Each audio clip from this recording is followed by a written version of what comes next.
This has been one of my most life-changing trips that I have made along with UNICEF.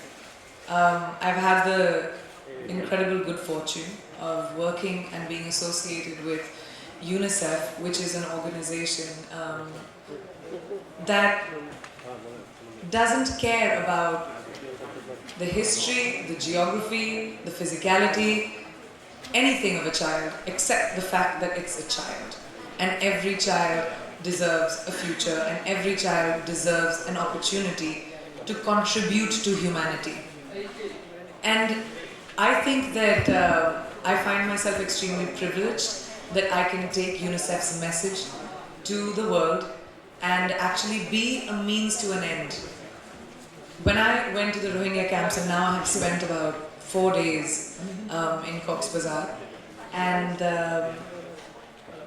I've also been to refugee camps, other refugee camps around the world. And the one thing that I take back here, I spent a lot of time with very young children, 5, 7, 8. I'll tell you a few stories. Okay. I'll tell you a few stories. There was a 7-year-old child. They were all sitting and drawing, like with colors in this one learning center that UNICEF has created in the middle of these camps. And I'm sure you all know what these camps look like more than me, how unstable they are, how the conditions are extremely difficult, and especially now with the monsoon coming up, it's very difficult that any of those structures will survive. So these children, they were drawing. So I went and asked, can I see some of your drawings? So I picked up the drawing book, and I was looking back at the drawings that he had done before. When they arrived into Cox's Bazar, which was about August, September last year, when the big influx of refugees from Myanmar came into Bangladesh,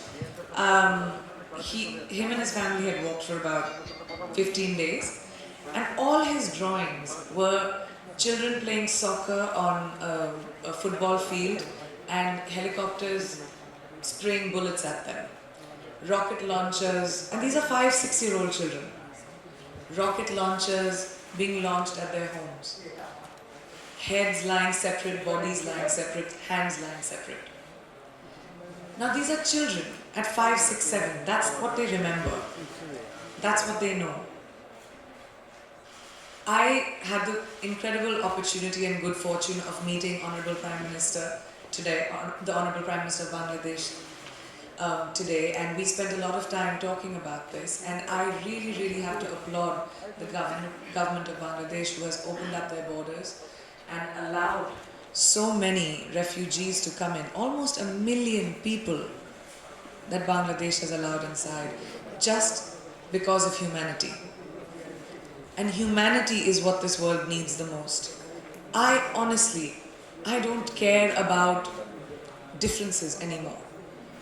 When you look at, and now that I have been to 2 of the biggest refugee camps in the world, one which was in Jordan, where Syrian refugees lived for about 7 years now, and then now to the Rohingya camps in Cox's Bazar.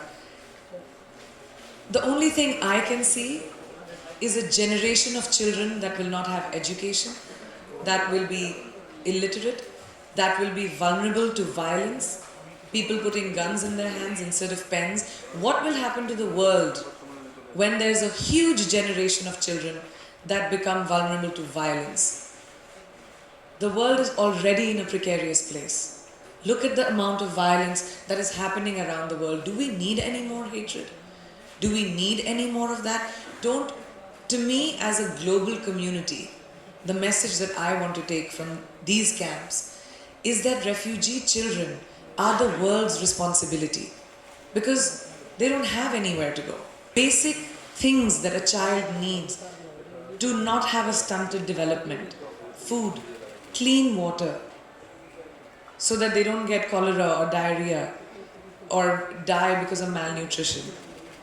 shelter during monsoons and cyclones. You know how many cyclone shelters you have in Bangladesh, because we know what happens during monsoon season. I'm from India. I know what happens. What happens to those shacks and those makeshift homes? Just the compassion in your heart. This is not the choice of the kids. Nothing is the choice of the children. And for me, that is my biggest advocacy. My mother used to always tell me, actually I'll make the point like that no matter where you are in the world, no matter how badly you are off, no matter how in the worst circumstances that you're in, someone is worse off than you in the world. And if we remember that, there is such a sense of balance that will come to us. And that's all that I'm trying to do. I've had an incredibly heart-wrenching trip, and at the same time an extremely inspiring trip. And you've given me so much of your time, you've given us so much of your time. I really, really appreciate that.